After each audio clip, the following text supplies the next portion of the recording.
Hey Bethlehem, it's Pastor Paul. This past Sunday, we started a new sermon series called The Greats as we take a look at the Great Commandment and the Great Commission. These two things really form the purpose God has for His people, for His church. They are what we need to be focusing on. So on Sunday, we looked at the first part of the Great Commandment, to love God.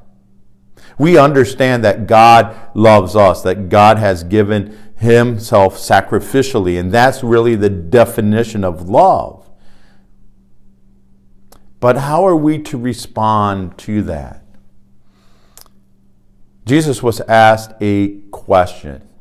He was asked, what is the most important commandment? Out of all 613 commandments found in the Old Testament, which is the most important? What should be focused on?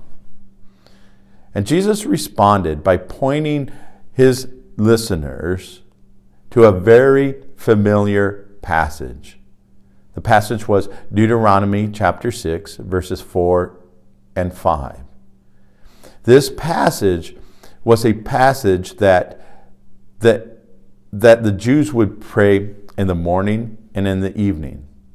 And it goes like this.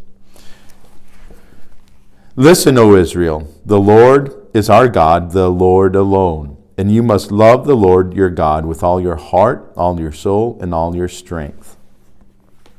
So Jesus is saying the most important thing for you to do is to love God with your entire being. With all of your internal life, your thoughts, your emotions, your desires, your convictions. With all your physical life, with your strength, with what you do, with your actions, with everything that you possess, your wealth, your resources. Love God entirely. In every area of your life, love God. Now, what does that look like? Well, I think the answer is found in the very first word of this passage, the word listen. In the Hebrew, that word is Shema. Now, it's very interesting that in the ancient Hebrew, there is not a word for obey.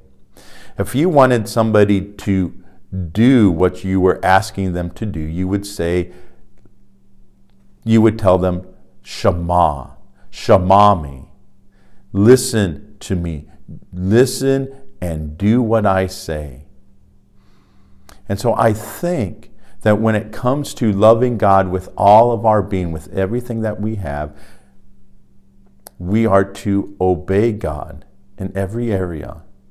That we surrender to Him, that we do what He asks us to do. And so our big idea this week is to love God requires us to obey God. To love God requires us to obey God.